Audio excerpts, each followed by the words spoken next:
વખતે છે, ટિકિટ દરમાં કેટલો વધારો શા માટે? અમદાવાદની જનતા એ પ્રકૃતિ પ્રેમી છે, ફ્લાવર પ્રેમી છે. ફ્લાવર શો અમદાવાદ મહાનગરપાલિકા દ્વારા એનું આયોજન દર વર્ષે કરવામાં આવે છે અને આ ફ્લાવર શોની પ્રસિદ્ધિ અને લોકચાહના એટલી છે કે એને ગ્રીનિસ વર્લ્ડ ઓફ બુકમાં એને સ્થાન મળ્યું હતું. ગત વર્ષે માનનીય દેશના વડાપ્રધાને પણ તેની મુલાકાત લીધી હતી. આ વર્ષે આપણે વાત કરીએ કે ફ્લાવર શો 1 જાન્યુઆરીના રોજ સવારે 9:30 વાગે ગુજરાત રાજ્યના માનનીય મુખ્યમંત્રી શ્રી ભૂપેન્દ્રભાઈ પટેલ આ ફ્લાવર શો ખુલ્લો મૂકશે. આ ફ્લાવર શો સવારના 9 વાગ્યાથી રાતના 11 વાગ્યા સુધી ચાલશે. ફ્લાવર શો ની અંદર વિવિધતા જોવા મળે છે કે તેની અંદર વાત કરવામાં આવે તો ફ્લાવર શો ની અંદર અનેક પ્રકારના સ્કલ્પચર, ગત વર્ષે 43 સ્કલ્પચર હતા, આ વખતે 61 જેટલા સ્કલ્પચર મૂકવામાં આવે છે. અલગ અલગ પ્રકારની પ્રતિકૃતિ, લેન્ડસ્કેપિંગ, અનેક આકર્ષણો આ વખતના ફ્લાવર શો ની અંદર જોવા મળવાના છે. આપણે વાત કરીએ કે ગુજરાતના ગરબા એ વિશ્વ પ્રખ્યાત છે, તો મહિલાઓ છે એ ગરબાની પ્રતિકૃતિ સ્વરૂપે, ટાઈગરની પ્રતિકૃતિ સ્વરૂપે, ગાંધીજીના 3 બંદર જે આપણને સંદેશો આપે છે તેની પ્રતિકૃતિ મૂકવામાં આવશે. ગીરનારના સિંહોની પ્રતિકૃતિ, કીર્તિસ્તંભની પ્રતિકૃતિ, આમ ગુજરાતની જે આપણે વાત કરીએ કે પ્રસિદ્ધ રચનાઓ છે એની પ્રતિકૃતિ ફ્લાવર શો ની અંદર જોવા મળશે. ફ્લાવર શો ની અંદર ટોટલ 15 લાખ જેટલા રોપા એનો ઉપયોગ કરવામાં આવશે. અલગ અલગ દેશના પણ ફ્લાવરોનો તેનો ઉપયોગ કરવામાં આવશે. આમ ફ્લાવર શો વર્ષે એક નામના મેળવી રહ્યું છે અને અનેક લોકો આ ફ્લાવર શો ની મુલાકાત કરતા હોય છે. મ્યુનિસિપલ સ્કૂલ બોર્ડના જે બાળકો છે કે જે મ્યુનિસિપલ સ્કૂલ બોર્ડમાં અભ્યાસ કરે છે તે બાળકોને આપણે ફ્રી રાખવામાં આવ્યા છે. પરિણામે પ્રકૃતિ તરફ તે લોકો પ્રેરાય. 12 વર્ષથી નીચેના બાળકો માટે પણ એન્ટ્રી ફ્રી રાખવામાં આવી છે. તદુપરાંત રેગ્યુલર સોમથી શુક્ર જે લોકો ફ્લાવર શો ની મુલાકાતે આવવાના છે તે માટે 75 રૂપિયાની ફી 70 રૂપિયાની ફી રાખવામાં આવી છે અને શનિ રવિ જ્યારે આની અંદર રસ વધારે હોય છે ત્યારે શનિ રવિ દરમિયાન ફ્લાવર શો ની એન્ટ્રી ફી 100 રૂપિયા રાખવામાં આવી છે. કોઈ પણ વ્યક્તિ એડવાન્સ બુકિંગ ત્યાં આગળ હાર્ડ કોપી સ્વરૂપે પણ ટિકિટ લઈ શકે અથવા તો ડિજિટલ સ્કેન કરીને પણ પોતે ટિકિટ મેળવી શકશે. આમ દિવસે અમદાવાદની જે પ્રકૃતિ પ્રેમી જનતા છે એ ફ્લાવર શો ની મુલાકાત લેતી હોય છે. સર હલતા નહીં બહુ. હા સર, ફ્લાવર શો ની અંદર એક નવી વાત છે કે જે સવારે વહેલા આવશે તો એ કયો સમય છે, એની ટિકિટનો દર શું રહેશે, સાંજનો ટિકિટનો દર શું રહેવાનો છે? આ વખતે ફ્લાવર શો ની અંદર એક પ્રાઇમ સ્લોટ રાખવામાં આવ્યો છે કે ઘણા લોકોને ભીડની અંદર જવું પસંદ હોતું નથી, તેવા લોકો માટે સવારે 8 થી 9 કે જ્યારે કોઈની પણ એન્ટ્રી ના હોય એ વખતે આવા લોકો માટે 500 રૂપિયા એન્ટ્રી ફી અને રાત્રે 10 થી 11 જે લોકો મુલાકાતે આવે, સવારે જેને આપણે તકલીફ સવારે ના આવી શકે તો રાત્રિના સમયે 10 થી 11 આ ફ્લાવર શો નો નજારો જોવા માટે એ લોકો પધારતા હોય છે. તો આ લોકો માટે સ્પેશિયલ ફી એની આપણે વાત કરીએ કે ચાર્જિસ 500 રૂપિયા રાખવામાં આવેલા છે. આ સિવાય જોઈએ તો ગયા વર્ષ કરતા આ વર્ષે ફીમાં કેટલો વધારો કરાયો છે? ગયા વર્ષ અને આ વર્ષની જો કમ્પેરિઝન કરવામાં આવે તો ફ્લાવર શોમાં અનેક આકર્ષણો ઉમેરાયા છે.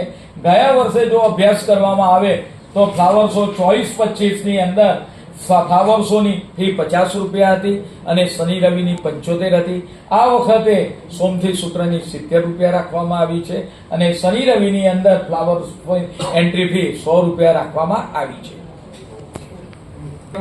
શ્રીનગરના પ્રવાસની વાત છે, કોણ જશે, કેટલા વ્યક્તિઓ જશે, કઈ એજન્સીને કેટલામાં કામ અપાયું?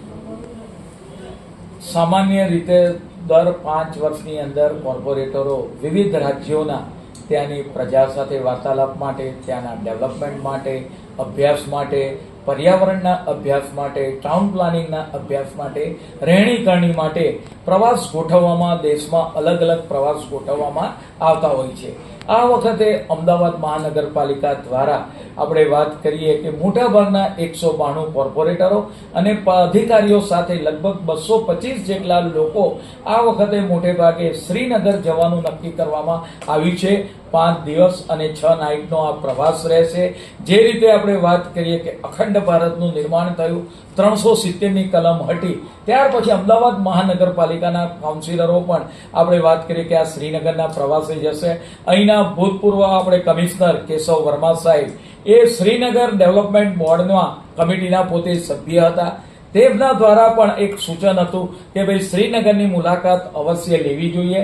અને આમ 2014 પછી માન્ય દેશના વડાપ્રધાન નરેન્દ્રભાઈ મોદી સાહેબ અને ગૃહમંત્રી અમિતભાઈ શાહ સાહેબ આવ્યા પછી આપણે વાત કરીએ કે 19ની અંદર જ્યારે આ કલમ હટી, ત્યાર પછી આપણે વાત કરીએ કે અમદાવાદ મહાનગરપાલિકાના એક કોર્પોરેટરની ઈચ્છા હતી કે ભાઈ આપણે પણ 370 હટ્યા પછી શ્રીનગરની મુલાકાત લેવી જોઈએ.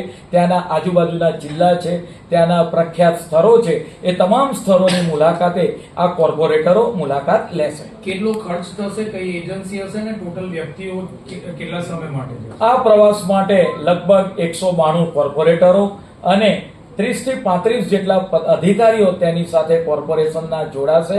એ માટે લગભગ 2 કરોડની આસપાસ અંદાજિત ખર્ચ થવા જશે. અને અક્ષર ટૂર્સ એન્ડ ટ્રાવેલ્સ રાજ્ય સરકારમાં આ કંપનીને આ કામ આપવામાં આવશે.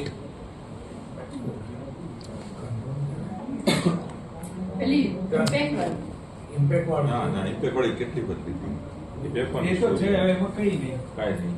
કર્યા નાખો ડેવલપિંગ કરાશે અને ખાસ કરીને તેને સ્વચ્છતા માટે કેટલો ખર્ચ કરવામાં આવશે?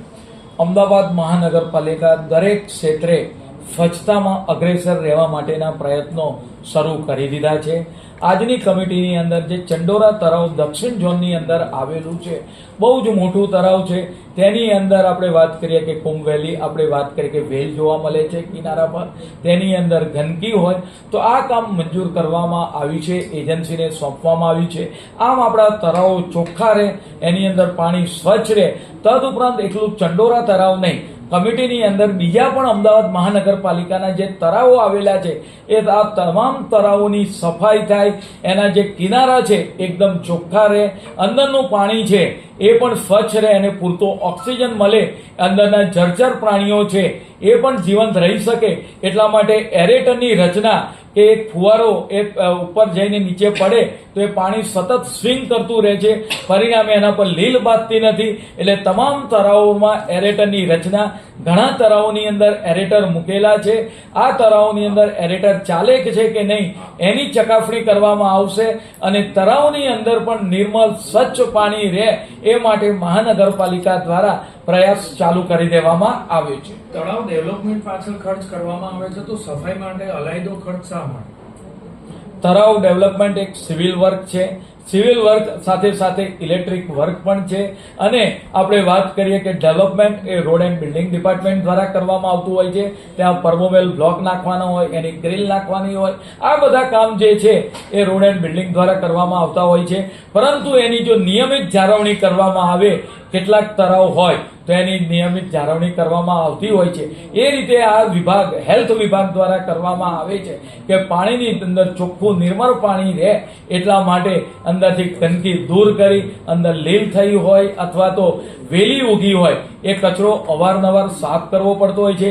પરિણામે એક્વેટિક જીવ જે જળચર પ્રાણીઓ રહેલા છે એ પાણીની અંદર સહેલાઈથી જીવી શકે, કારણ કે એ પણ એક પ્રકૃતિનો ભાગ છે.